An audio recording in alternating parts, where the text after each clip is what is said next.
할렐루야. 우리가 2년여 동안 이 코로나가 계속해서 지속이 되면서 많은 분들이 아마 힘들어 하셨을 거예요. 가만 생각해 보니까 그 중에서 마음고생 가장 많이 한 사람이 누굴까? 최근에 1, 2년 동안 결혼한 신혼부부들 마음고생 가장 많이 하지 않았겠습니까? 우리가 결혼식이라고 한다면 평생에 한 번 많은 사람들의 축복 속에 결혼을 치러야 되는데 지금까지 코로나 때문에 결혼 예식장에 참석 인원이 제한되었어요. 그러다 보니까 신랑 신부가 청첩장을 돌려야 되는데 이거 돌려야 되나 말아야 되나 거기부터 고민이 되는 거예요. 선택의 고민이 되는 거예요. 받는 사람도 똑같지요. 이 시국에 가야 되나 말아야 되나 피차에 선택의 고민이 있기는 마찬가지였습니다. 그러다 보니까 떠오르는 광고 카피가 있어요. 아주 오래된 가전제품 광고 카피인데 순간의 선택이 10년을 좌우합니다. 아마 다들 기억하실 거예요. 여러분들은 이 광고 카피를 떠올리시면은 어떤 선택이 가장 먼저 생각나세요? 어떤 분은 배우자 선택에 대해서 그때 내가 선택을 잘했어야 되는데 하는 분들이 계실지 모르고, 어떤 분들은 직장을 선택한 것에 대해서 내가 만약 다른 직장을 선택했다면 오늘날 내 생활, 내 모습이 달라지지 않았을까 생각하는 분들도 계실 거예요. 결국 오늘 우리의 모습은 지금까지 우리가 어떠한 선택을 했느냐, 그 선택의 결과라는 것을 알 수가 있습니다. 그래서 선택은 순간이지만 그 결과는 어때요? 10년이 될 수도 있고 20년이 될 수 있고, 어떤 선택은 우리의 평생과 영원을 좌우한다는 걸 알 수가 있어요. 어떻게 하면 우리가 후회 없는 선택을 할 수 있을까? 비록 순간의 선택이지만 나의 선택이 인간적이고 세상적인 선택이 아니라 하나님을 선택하게 될 때 우리의 선택이 영원히 후회가 없는 선택이 될 줄 믿습니다. 오늘 주시는 말씀, 혼인잔치에 오소서라는 주의 말씀을 통해서 우리가 어떻게 하면 후회 없는 선택을 할 수 있을까? 함께 은혜 나누겠습니다. 첫 번째는 혼인잔치에 오기를 싫어하는 사람들입니다. 우리 2절과 3절 말씀을 함께 읽겠습니다. 시작. 천국은 마치 자기 아들을 위하여 혼인잔치를 베푼 어떤 임금과 같으니 그 종들을 보내어 그 청한 사람들이 혼인잔치에 오라 하였더니 오기를 싫어하거늘.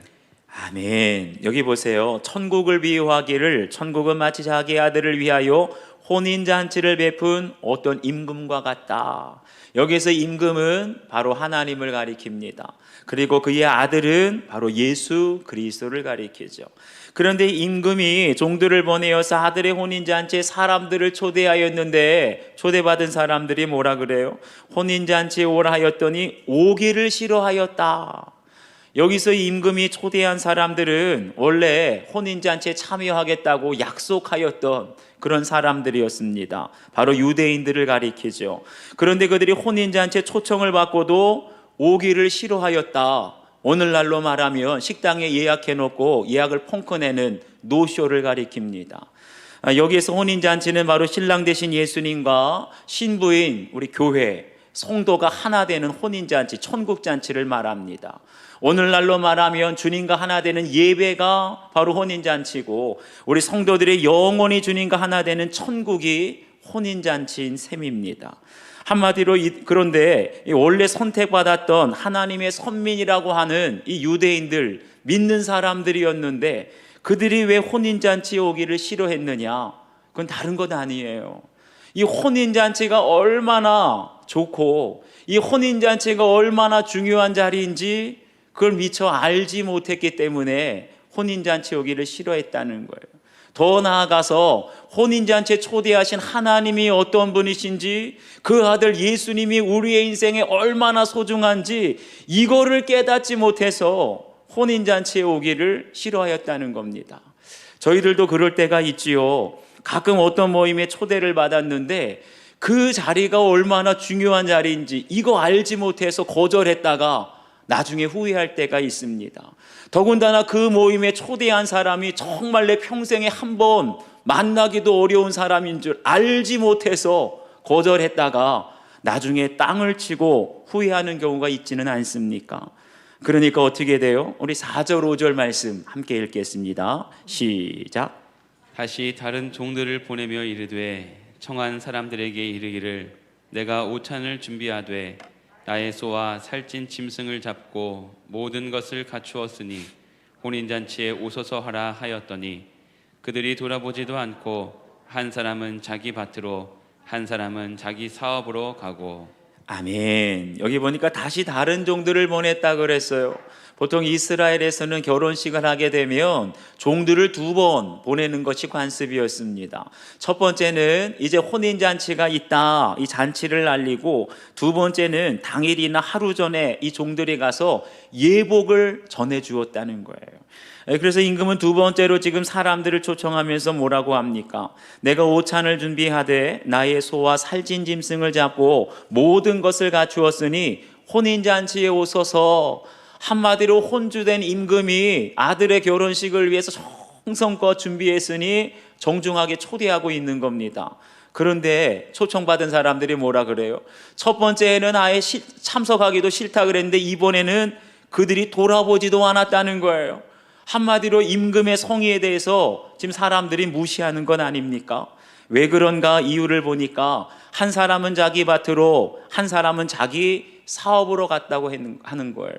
다시 말하면 임금의 아들의 그 혼인잔치보다 자기들의 소유와 사업이 더 중요하다고 생각한 것이지요. 그러니까 이 사람들의 선택의 기준은 언제나 하나님과 상관없는 세상의 이익과 세상의 관심을 기준으로 선택했다는 것이죠.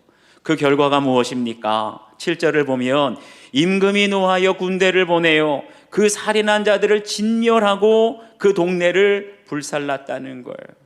우리에게 늘 선택의 기회가 있는데 하나님과 상관없이 늘 세상의 기준으로 세상을 선택하는 사람은 결국 하나님의 진멸, 망하게 되는 사건을 피할 수 없다는 거예요. 하나님이 우리를 초청하실 때 참석하고 거절하는 건 우리 자유일 수 있어요. 하지만 그 결과로 하나님의 심판 내리시는 것을 거절하는 것은 우리의 자유가 아니라는 것을 아셔야 합니다.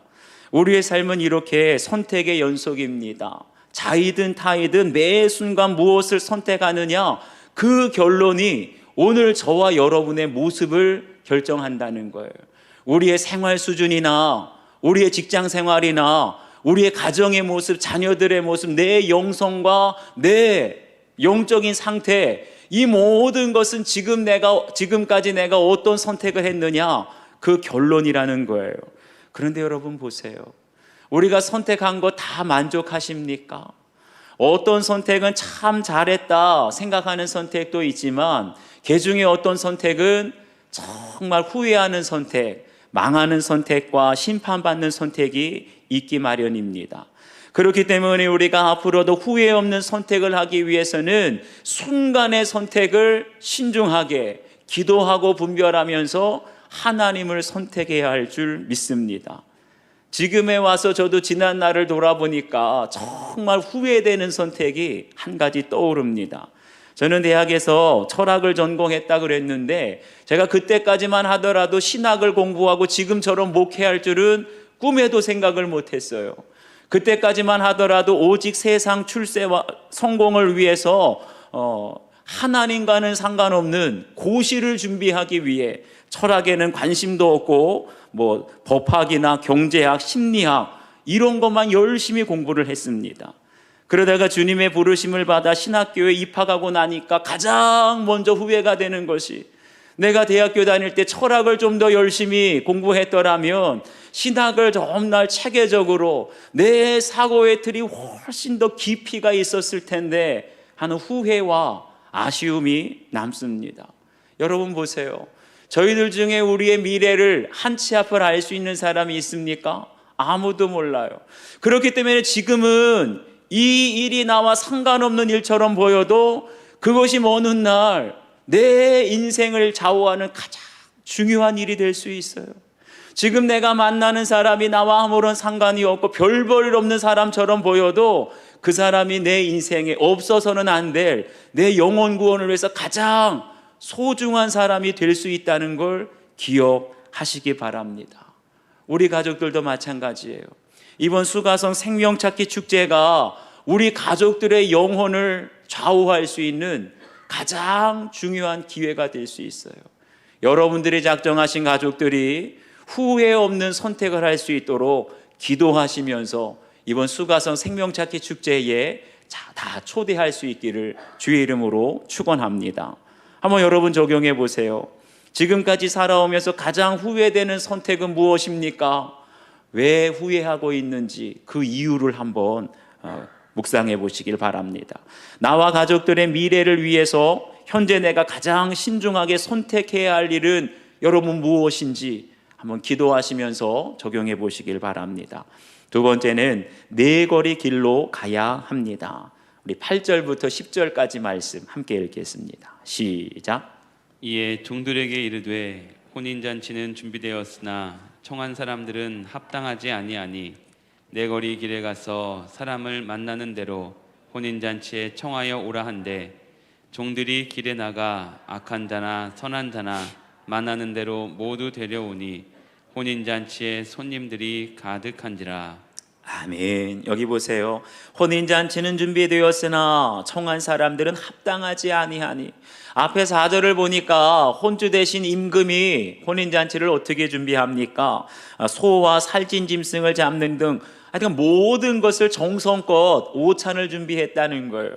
그럼에도 불구하고 청함받은 사람들은 하나님의 잔치에 합당하지 않았다 그랬어요. 다시 말하면 혼인잔치에 초대받은 사람들의 마음이 콩밭에 가 있었다는 것이죠. 자기 밭에 자기 사업에 정신이 팔려 있습니다. 그런데도 종들은 나가서 주로 어떤 사람들을 초대합니까?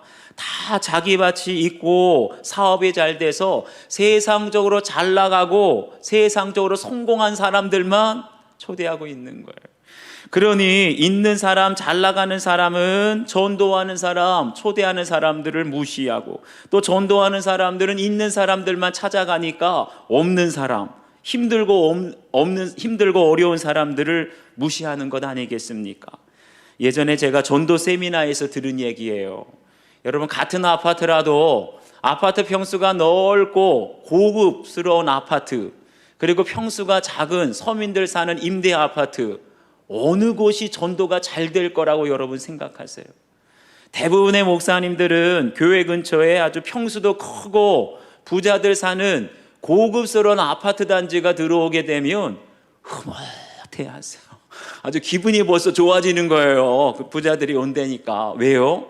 이제 머지않아서 고급 아파트에 사는 부자들이 교회에 몰려올 것으로 생각하면서 드디어 이제 우리 교회에도 부자들이 몰려오겠구나 기대하면서 미리 김칫국부터 마신다는 거죠. 그런데 제가 실질적으로 전도하면서 경험해 보니까 아파트 평수도 크고 부자들 많이 사는 아파트에서 여러분 전도하는 게 쉬울까요? 어려울까요? 어려워요. 그런 분들은요, 교회에서 정성껏 준비한 선물을 갖다 드리고 전도용품을 갖다 드려도 다른 데 있는 사람들은 다 기쁘다고 감사하다고 받는데 아주 평수가 크고 고급스러운 아파트에 사는 사람들은 거들떠 보지도 않아요. 그뿐만이 아닙니다. 그런 아파트 단지 입구에서 전도하다 보면 어느새 경비업체를 불러가지고 전도하는 전도대원들 다 멀리 내쫓습니다. 그러니 가진 자들과 있는 사람들을 전도하다 보면 전도대원들이 무시만 당하고 시간 낭비, 감정 낭비할 때가 많아요. 그래서 임금이 종들에게 뭐라고 말합니까? 네 거리 길로 가서 사람을 만나는 대로 혼인잔치에 청하여 오라. 여기에서 네 거리 길이란 그 지방도로와 성으로 들어가는 길이 만나는 장소에, 성 입구에, 그래서 가장 많은 사람들이 붐비는 장소가 바로 네 거리 길입니다. 이곳은 성 밖에 있었기 때문에 거기에는 소외된 사람들, 심지어는 믿지 않는 이방인들, 불신자들이 다 모여 있는 곳이에요. 여러분 보세요. 임금이 아무리 초청하기로 한 사람들, 자기 밭이 있고 사업이 잘 되는 사람들 다 오기 싫어하니까 결국 어떻게 합니까? 고급스러운 아파트 사거리에서 전도하지 말고 소외된 사람들이 있는 슬픔의 사거리, 가난의 사거리, 질병의 사거리로 나가서 전도하라는 거예요. 거기에는 청함받은 우리가 초청할 사람들이 넘쳐나고 있을 줄 믿습니다. 여러분 보세요. 자기 밭이 있고 자기 사업이 잘 되는 사람은 초청장 받고도 돌아보지도 않았다 그랬어요. 전도하는 사람들, 초청하는 종들을 어떻게 해요? 미워하고 죽일 정도로 내쫓았다 그랬어요. 그런데 사거리, 가난의 사거리, 외로움의 사거리, 슬픔의 사거리에 나가보니까 어때요? 선한 자나 악한 자나 다 초대하니 혼인잔치가 가득하게 되었더라. 할렐루야. 사랑하는 여러분, 혼인잔치에는요, 선한 사람만 있는 것이 아니라 악한 자도 그 자리에 초대하시는 줄 믿습니다. 이것이 정말 우리가 기뻐해야 할 복음 아니겠어요? 만약에 의로운 사람, 선한 사람, 기도 잘하고 헌금 잘하고 봉사 잘하는 사람들만 있다면 죄송하지만 저 같은 사람들은 혼인잔치에 들어가지도 못했을 거예요. 그런데 혼인잔치에는 의롭고 선한 사람들뿐만 아니라 죄인입니다. 나는 곤고한 사람입니다. 병들고 소외된 사람입니다. 악한 자들도 다 주님은 초대하시는 줄 믿습니다. 누가복음 14장을 보면 그들을 가리켜서 가난한 자, 몸불편한 자, 맹인과 조는 자들이라 그랬어요. 이들은 어느 누구도 주목하지 않는 사람이에요. 이들은 많은 사람들에게 소외당하고 쓸모없는 인생이라고 낙인 찍혔는데 오히려 주님은 다 내게로 오라. 그런 사람들을 혼인잔치, 천국잔치로 초대하고 계시는 줄 믿습니다. 며칠 전에 오산 신도시에서 개척하신 목사님과 통화를 했는데요. 아주 이분이 대단한 분이세요. 다음 세대에 대해서 특별한 관심이 있고 젊은 세대들에 대한 양육에 남다른 열정이 있는 분이셨어요. 그래서 개척했는데도 불구하고 몇 년이 안 돼서 작년이 어른들이 200명 넘게, 그런데 더 놀라운 것은 교회 학교도 200명 넘게 그렇게 부흥한 교회예요. 그러다 보니까 교계에서도 아주 주목받는 교회였고 목사님이었습니다. 그런데 그 교회 교인들이 주로 신도시다 보니까 30, 40 세대, 젊은 세대들이잖아요. 그러니까 코로나가 터지면서 아주 큰 타격을, 직격탄을 맞았다는 거예요. 30, 40 세대들은 자녀들이 어리기 때문에 코로나가 터진 이래 지금까지 거의 2년 동안 애들도 안 나와, 그 부모님들도 안 나와, 교회를 거의 출석하지 않았다는 거예요. 그러면서 그 목사님이 저에게 해주시는 얘기가, 목사님, 저는 마귀보다 사탄보다 이사가 더 무서워요. 그러면서 우스갯소리를 하는 거예요. 성도들이 상담하자, 이사 간다, 이 상담하면 벌써 가슴이 철렁 내려앉는다는 거예요. 저도 그래요. 보니까 젊은 세대들은 보통 이 신도시에 이사 올 때 소형 아파트, 전세나 월세, 임대 아파트로 이사 오지 않습니까? 그런데 그런 분들이 조금 형편이 나아지고 안정이 되면 교육 여건과 생활 여건을 따지면서 이사를 간다는 거예요. 처음에는 초신자들로 와서 다 말씀으로 양육하고 일꾼으로 간신히 세워놨는데 이사를 간다고 하니까 벌써 힘이 쭉 빠진다는 거예요. 저도 마찬가지입니다. 그런데 그 목사님 하시는 얘기가, 이번 정부의 부동산 정책이 정말 실패하지 않았습니까? 아파트 가격은 급등하고 서민들의 대출은 막아버리고 다 죽겠다 그래요. 그런데 오히려 그 교회는 이게 도움이 되었다는 거예요. 무슨 얘기인가 들어보니까 이미 이사 갈 사람들은 다 이사 가고 주변의 아파트 값이 너무나 많이 오르다 보니까 교회 근처에 있는 작은 평수, 임대 아파트 사시는 분들은 이사갈 엄두를 내지 못해서 다 그냥 교회에 주저앉아 남게 되었다는 거예요. 여러분, 이게 바로 혼인잔치고 이게 바로 천국의 원리 아닙니까? 갈 사람들은, 있는 사람들은 기회만 되면 다 떠나가요.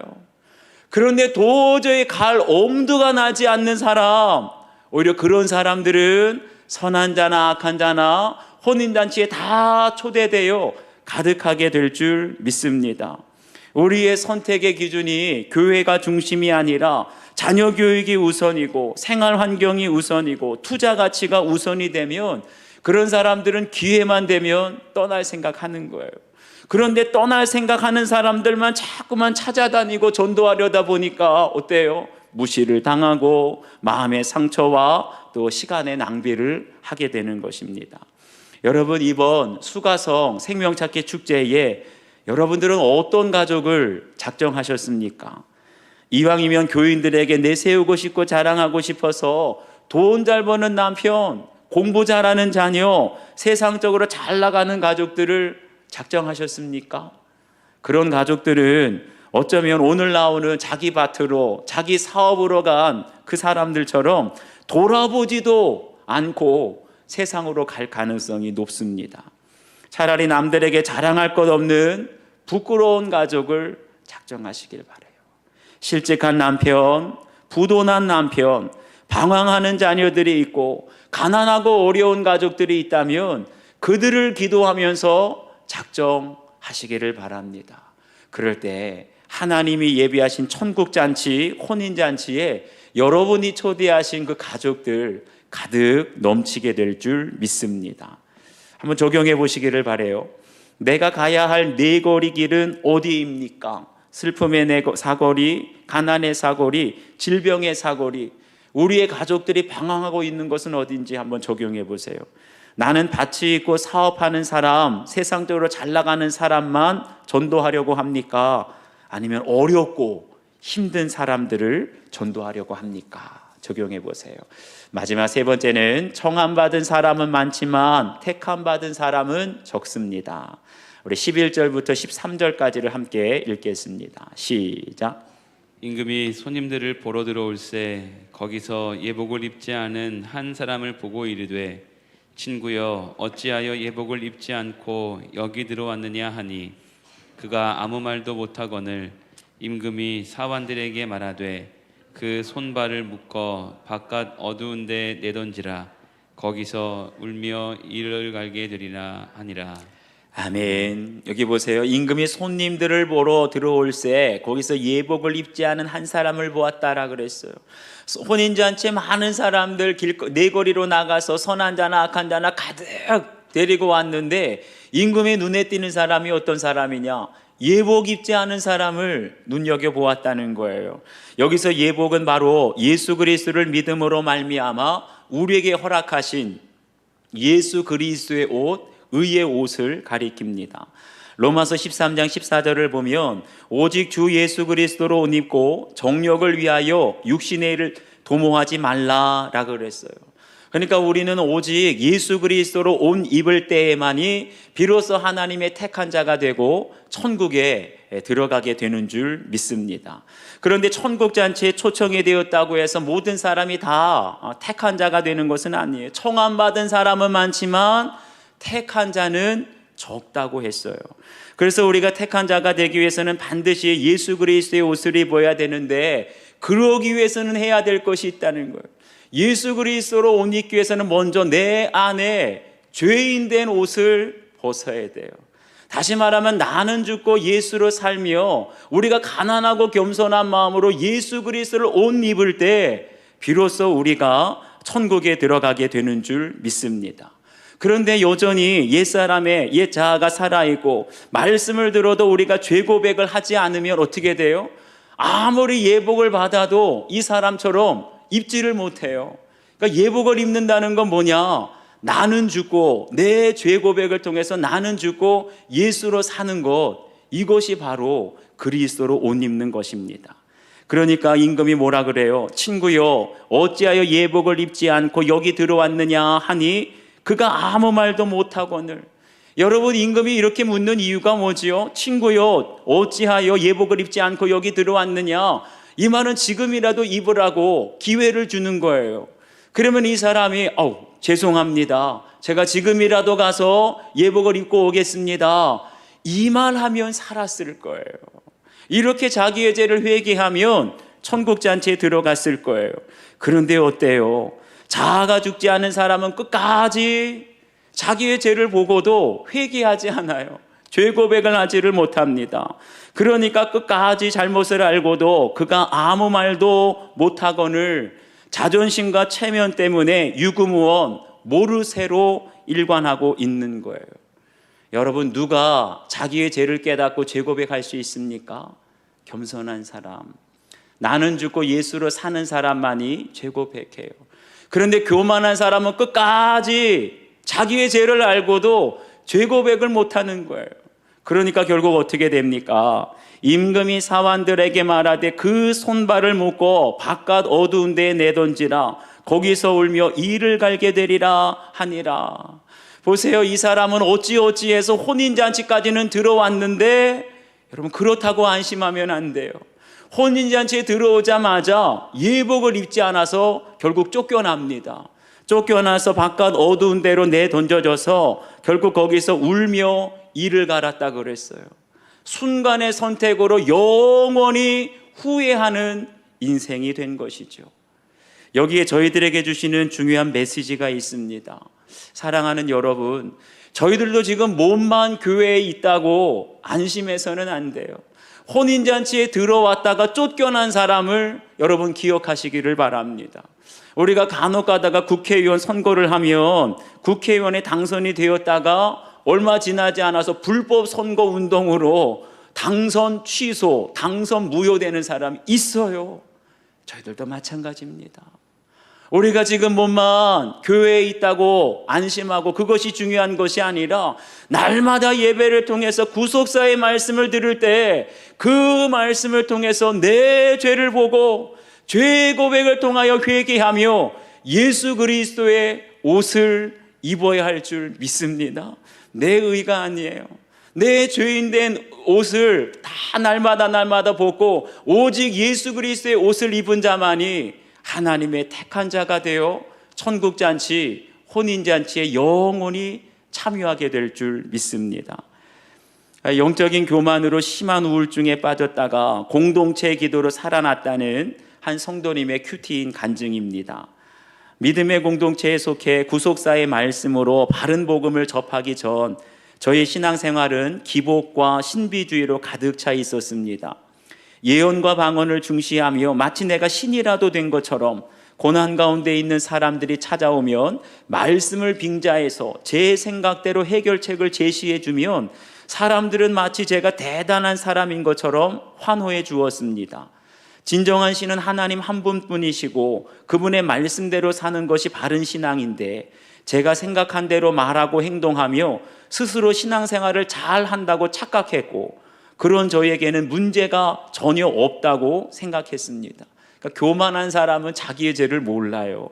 그러던 어느 날 건강한 교회를 만나 소그룹에 들어가게 되면서 제가 구원의 일을 한 것은 맞지만 그 영광을 제가 다 가져갔기에 그것이 바로 저의 교만임을 깨닫게 되었습니다.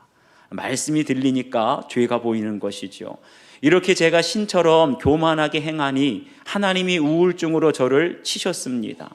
우울증은 황망한 바다 가운데서 죽임을 당하는 것 같은 공포를 가져왔고 이후에 앉지도 서지도 못하는 공황장애까지 겪게 되었습니다. 그때에서야 저는 주 앞에 엎드려 저의 교만을 회개하며 저의 정신적 질병을 고쳐주시기를 간절히 기도하기 시작했습니다.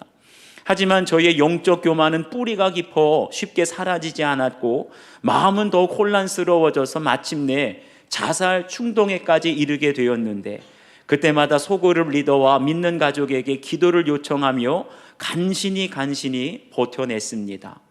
처음에는 저의 죄 때문에 주님께서 저를 죽음으로 내모시는 것 같이 느껴져서 절망스러웠지만 시간이 지날수록 주님은 저를 더 깊은 회개로 이끌어 주셔서 제 영과 정신의 혼미함을 잠재워 주시고 저를 죽음의 구덩이에서 벗어나게 해 주셨습니다. 그러니까 공황장애에 빠지면 날마다 죽겠다 하는데 그걸 통해서 깊은 회개로 들어가게 되니까 죽음의 구덩이에서 벗어나게 되었다는 거예요. 이분의 적용은 매일 밤 잠들기 전에 주일 설교 말씀을 다시 한번 듣겠습니다. 설교 말씀을 듣겠다는 건 뭐예요? 다시 말하면 그 말씀을 통해서 내가 모르는 아직도 고백하지 못했던 내 죄를 고백하고 예수 그리스도로 옷 입겠다는 적용이죠. 여러분도 한번 적용해 보시길 바랍니다. 지금도 주님은 나를 바라보고 계신다는 사실을 믿으십니까? 어떤 사람을 바라본다고요? 예수 그리스도의 옷, 예복을 입었는지 안 입었는지 이걸 지금 주목하고 계신다는 거예요. 나는 교회 안에 있는 것 하나만으로 만족합니까? 아니면 날마다 나는 죽고 예수로 살며 의의 옷을 입고 있습니까? 여러분 각자 적용해 보시기를 바랍니다. 기도하시겠습니다. 하나님 아버지, 고맙고 감사합니다. 오늘 말씀을 통하여서 우리의 인생의 날마다 선택의 그 기회로 말미암아 오늘 우리가 있게 되는데, 말씀을 통하여서 선택의 소중함을 가르쳐 주시고 깨우쳐 주시니 감사합니다. 우리 순간의 선택으로 말미암아 영원히 감사하며 기뻐하며 찬양하는 인생이 될 수도 있고, 순간의 선택으로 말미암아 영원히 하나님 앞에 후회하며 절망하는 인생이 될 수도 있음을 말씀해 주고 있습니다.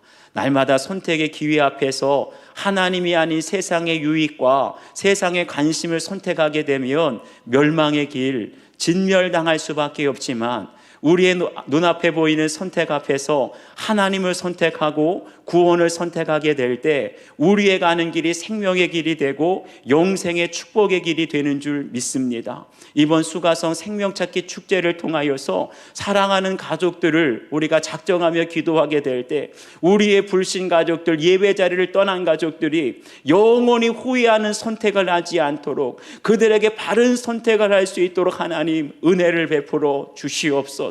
성령이 그들의 마음을 감동감화시켜 주시어서 지금까지는 주님과 상관없이 세상에 속해 살아왔는데 이제는 하나님의 부르심을 받아 날마다 나는 죽고 예수로 살며 예수 그리스도로 옷 입고 살아갈 수 있는 우리 모든 가족들과 또 성도들이 될 수 있도록 도와주시옵소서. 감사를 드리며 예수님의 이름으로 기도하옵나이다. 아멘.